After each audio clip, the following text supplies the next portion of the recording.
Hello friends, welcome to Indian study पर आपका स्वागत है। दोस्तों, आज की इस वीडियो में मैं आप लोगों के लिए हिंदी का टेस्ट लेकर के आया हूं, जो कि आपके आने वाले एग्जाम यूपी जेल वार्डर के लिए बहुत ही ज़्यादा इंपॉर्टेंट है। वीडियो को एंड तक जरूर देखिएगा, क्योंकि लास्ट में मैं आपसे क्वेश्चंस भी पूछूंगा और उसका आंसर आपको कमेंट बॉक्स में बताना होगा। साथ ही साथ इस वीडियो की पीडीएफ डिस्क्रिप्शन में टेलीग्राम चैनल का लिंक दिया हुआ है, वहां से आप प्राप्त कर सकते हैं। तो चलिए दोस्तों, स्टार्ट करते हैं और देखते हैं पहला क्वेश्चन ज्ञा वर्ग किन वर्णों के संयोग से बनता है। क्योंकि आप सभी लोग जानते हैं ज्ञा जो है वो एक संयुक्त व्यंजन है। तो ये जो व्यंजन है वो किन दो व्यंजनों के संयोग से बनता है। तो आपका जो सही आंसर हो जाएगा वह क्या हो जाएगा, जा और या। अब देखो, यहाँ पर भी जा और या दिया, या दिया और यहाँ पर भी दिया, तो दोनों ही ऑप्शंस में से कोई सा एक ऑप्शंस होगा। मैंने आपको बताया कि जिस वर्ड में हलन लगा हो आप उसको लगाना, यानी कि दूसरा ऑप्शन यहाँ पर आपका बिल्कुल क्या होगा, करेक्ट हो जाएगा। नेक्स्ट क्वेश्चन, अनुनासिक व्यंजन कौन से होते हैं, जल्दी बताओ कौन से व्यंजन जो है वो अनुनासिक व्यंजन होते हैं। तो आपका जो सही आंसर हो जाएगा वह क्या हो जाएगा, वर्ग के पंचमा अक्षर, यानी कि इस क्वेश्चन का चौथा ऑप्शन जो है वो आपका बिल्कुल क्या हो जाएगा, करेक्ट हो जाएगा। अभी आपको समझ में नहीं आया होगा, जैसे कोई भी वर्ग ले लो, जैसे मैं चा वर्ग ले रहा हूं। देखो, चा वर्ग क्या होता है, चा, फिर आता है आपका छा, फिर आता है आपका जा, फिर आता है आपका झा, और फिर आता है आपका या। ठीक है।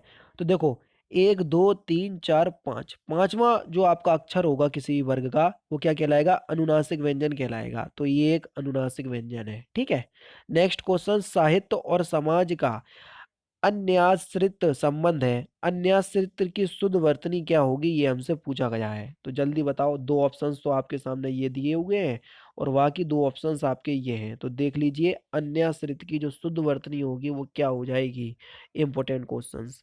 तो आपका जो सही आंसर हो जाएगा वह हो जाएगा आपका ऑप्शन नंबर बी, अन्योन आश्रित, यानी कि इस क्वेश्चंस का दूसरा ऑप्शन यहाँ पर आपका बिल्कुल करेक्ट होगा। नेक्स्ट क्वेश्चंस स्टार्ट करने से पहले मैं आपको बता दूं, दोस्तों, अगर आप घर बैठे यूपी जेल वार्डर की तैयारी करना चाहते हैं तो अनअकैडमी आप लोगों के लिए यूपी जेल वार्डर का रिवीजन मैच लेकर के आई है, जिसमें हिंदी, मैथ, रीजनिंग, जी के आपको सभी पढ़ाया जा रहा है। इस कोर्स को परचेस करने के लिए डिस्क्रिप्शन में लिंक दिया हुआ है, जैसे ही आप उस लिंक पर क्लिक करेंगे तो आपके सामने ये विंडो खुल करके आएगी, जिसमें आपको यूपी पीएससी कैटेगरी के अंतर्गत यूपी जेल वार्डर का कोर्स आपको पढ़ाया जा रहा है। ऐसा नहीं है कि अगर आप यूपी पीएससी कैटेगरी के अंतर्गत यूपी जेल वार्डर का कोर्स परचेस कर रहे हैं तो सिर्फ आप उसी कोर्स को एक्सेस कर पाएंगे। इसमें आप यूपी लेखपाल, यूपीएसआई, बीईओ, एआरओ या यूपी पीएससी कैटेगरी के अंतर्गत जितने भी कोर्स चलाए जा रहे होंगे आप उन सभी कोर्स को एक्सेस कर पाओगे। साल भर के लिए आपको, एक साल का कोर्स परचेस करने के लिए आपको 7,000 रुपये देने पड़ेंगे, लेकिन मैं आपसे कह रहा हूँ कि आपको इतने रुपए देने की कोई ज़रूरत नहीं है।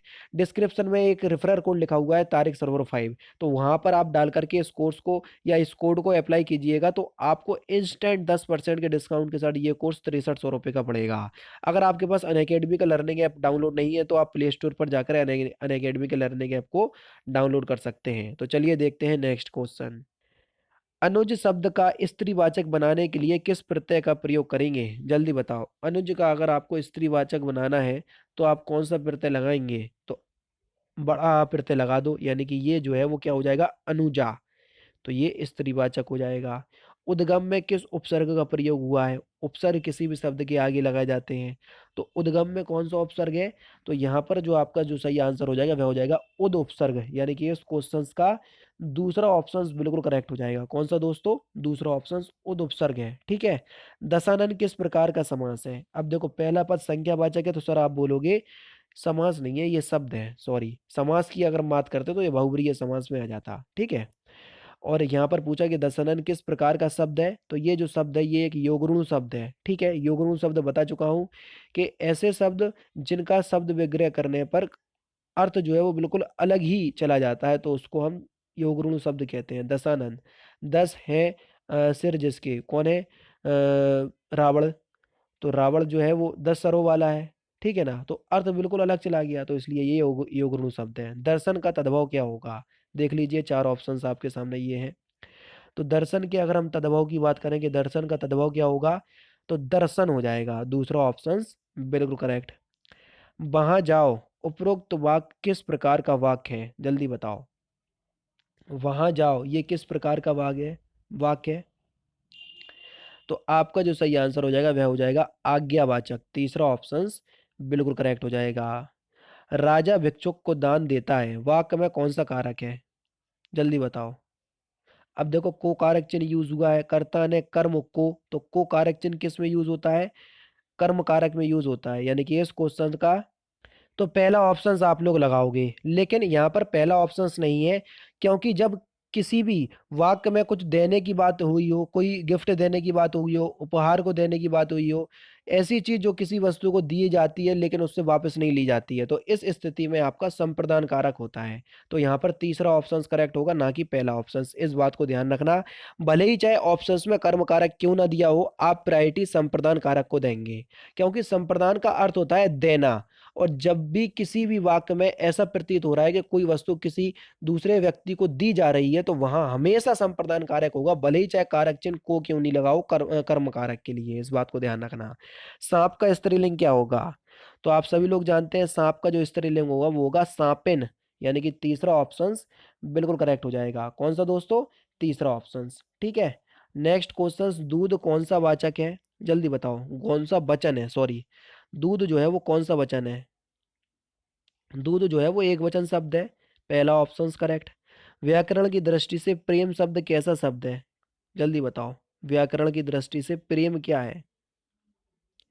तो आप सभी लोग जानते हैं कि व्याकरण की दृष्टि से प्रेम शब्द जो है वो एक भाववाचक संज्ञा है, पहला ऑप्शन करेक्ट। संस्कृति का विशेषण क्या होगा? संस्कृति का विशेषण, तो अगर हम बात करें संस्कृति के विशेषण की, कि संस्कृति का विशेषण क्या होगा, तो आपका सही आंसर क्या हो जाएगा? सांस्कृतिक, चौथा ऑप्शन करेक्ट। नेक्स्ट क्वेश्चन, मैं अपने आप वस्त्र साफ कर लेता हूँ, इस वाक्य में कौन सा सर्वनाम है? तो इस वाक्य में कौन सा सर्वनाम है? तो आपका सही आंसर हो जाएगा निजवाचक सर्वनाम, तीसरा ऑप्शन करेक्ट। रचना की दृष्टि से क्रिया के कितने वेद होते हैं? तो रचना की दृष्टि से क्रिया के दो वेद होते हैं, सकर्मक क्रिया और अकर्मक क्रिया। निर्देश अनुसार वाच्य परिवर्तित कीजिए। ठीक है, हम इतना भार नहीं सह सकते, इसका भाववाच्य में बदलना है। जल्दी बताओ, इसको भाववाच्य में बदलना है। हमसे इतना भार नहीं सहा जाता, तो दूसरा ऑप्शन यहाँ पर आपका बिल्कुल करेक्ट हो जाएगा। अव्यय के कितने वेद होते हैं? जल्दी बताओ। अव्यय के कितने वेद होते हैं? तो अव्यय जो है वो 5 प्रकार के होते हैं, क्रिया विशेषण अव्यय, समुच्चय बोधक अव्यय, संबंध बोधक अव्यय, विस्मयादि बोधक अव्यय और एक और निपात अव्यय। ठीक है। चंद्रोदय में कौन प्रयुक्त संधि बताइए? चंद्रोदय में कौन सी संधि है? तो आपका सही आंसर हो जाएगा गुण संधि, यानी कि इस क्वेश्चन का दूसरा ऑप्शन करेक्ट हो जाएगा। ठीक है। नेक्स्ट क्वेश्चन, चक्रपाणी में कौन सा समास है? अब देखो चक्रपाणी कौन, चक्रपाणी कौन से भगवान का नाम है? ब्रह्मा जी का। और जब कहीं भी भगवान के नाम आ जाते हैं तो वह हमेशा बहुब्रीहि समास होता है, दूसरा ऑप्शन करेक्ट। अपूर्ण भूत का उदाहरण बताइए। अपूर्ण भूत का उदाहरण कौन सा है? तो देखो, बालक सो रहा था, ये जो वाक्य है ये एक अपूर्ण भूत का उदाहरण है, दूसरा ऑप्शन करेक्ट। शिव का पर्यायवाची शब्द क्या होगा? तो शिव का पर्यायवाची शब्द हो जाएगा शंभु। क्या? शंभु शब्द जो है ये शिव का पर्यायवाची है, पहला ऑप्शन करेक्ट। मृदुल का विलोम शब्द क्या होगा? मृदुल का विलोम शब्द, तो मृदुल का जो विलोम शब्द हो जाएगा वह हो जाएगा कठिन, पहला ही ऑप्शन बिल्कुल करेक्ट। वाक्यांशों के लिए एक शब्द आपको बताना है, हर काम को देर से करने वाला, उसको हम क्या बोलेंगे?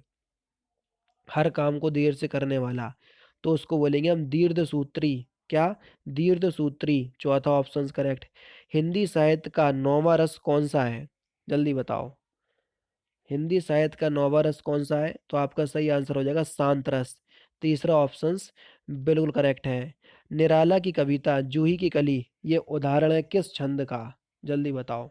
तीन छंद होते हैं, वाणिक, मात्रिक और मुक्त। अर्थ की दृष्टि से दो ही मानते हैं, वाणिक और मात्रिक, क्योंकि जब किसी पंक्ति में मात्रिक और वाणिक छंद नहीं होता है तो वहां मुक्त छंद की संज्ञा दे दी जाती है। तो यहाँ पर आपसे पूछा गया है कि जूही कली जो है वो उदाहरण है किस छंद का? तो मुक्त छंद का उदाहरण है, तीसरा ऑप्शन करेक्ट। और मुक्त छंद कहाँ होते हैं वो भी मैंने आपको बता दिया। के कारण रोबे, बाला जुनू टूटे मोती, और ये भी के होगा। के माला में कौन सा अलंकार है? तो यहाँ पर आपका अलंकार हो जाएगा उत्प्रेक्षा अलंकार, दूसरा ऑप्शन बिल्कुल करेक्ट। संस्कृति के 4 अध्याय किसकी रचना है? ये क्वेश्चन यूपी पुलिस कांस्टेबल में पूछा जा चुका है। संस्कृत के 4 अध्याय, तो ये जो रचना है ये रामधारी सिंह दिनकर की है, पहला ऑप्शन करेक्ट। नरेश मेहता को ज्ञानपीठ पुरस्कार कब मिला? कल पढ़ा था हमने कि महादेवी वर्मा को 1982 में मिला यामा के लिए, ठीक है। नरेश मेहता को कब मिला? तो ये मिला 1992 में, यानी कि इस क्वेश्चन का पहला ऑप्शन करेक्ट, बिल्कुल 10 साल बाद। आजकल वंदना को कविता लिखने की ऐसी धुन हुई है कि बस जब देखो कागज कलम लिए बैठी रहती है। अब यहाँ पर क्या वर्ड आएगा ये हमको बताना है। ऐसी धुन सवार हुई है, तो यहाँ पर चौथा ऑप्शन करेक्ट होगा, ठीक है। निम्नलिखित युग्मों से कौन सा सही अर्थवेद का चयन कीजिए? कृपण और कृपाण, इन दोनों का अर्थ आपको बताना है। अब देखो, अगर हम बात करें कृपण की, तो कृपण माने होता है कंजूस और कृपाण माने होता है कटार। कटार मोस्टली आपने देखा होगा सिख सिख धर्म के जो अनुयायी होते हैं, मानने वाले हैं, वो लोग लिए रहते हैं, ठीक है ना। तो दूसरा ऑप्शन बिल्कुल करेक्ट।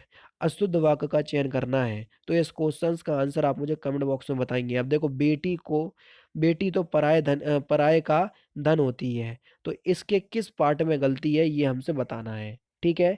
तो आप लोग बताइएगा, क्योंकि सिंपल क्वेश्चन से आसानी से आप लोग बता भी सकते हैं। तो दोस्तों, ये थे आपके हिंदी के 5 क्वेश्चंस आपके छूटे हैं गद्यांश वाले। तो ये 32 क्वेश्चंस है, मोस्टली देखा जाए तो 37 का ही टेस्ट है, क्योंकि गद्यांश आप लोग देते नहीं हो तो मैं हटा देता हूँ। तो आप लोग बताना है कि आपके 32 में से कितने क्वेश्चन सही निकले हैं। वीडियो के लाइक का टारगेट वही है 500। वीडियो अच्छी लगी हो तो प्लीज़ वीडियो को ज़्यादा से ज़्यादा लाइक ज़रूर कीजिएगा।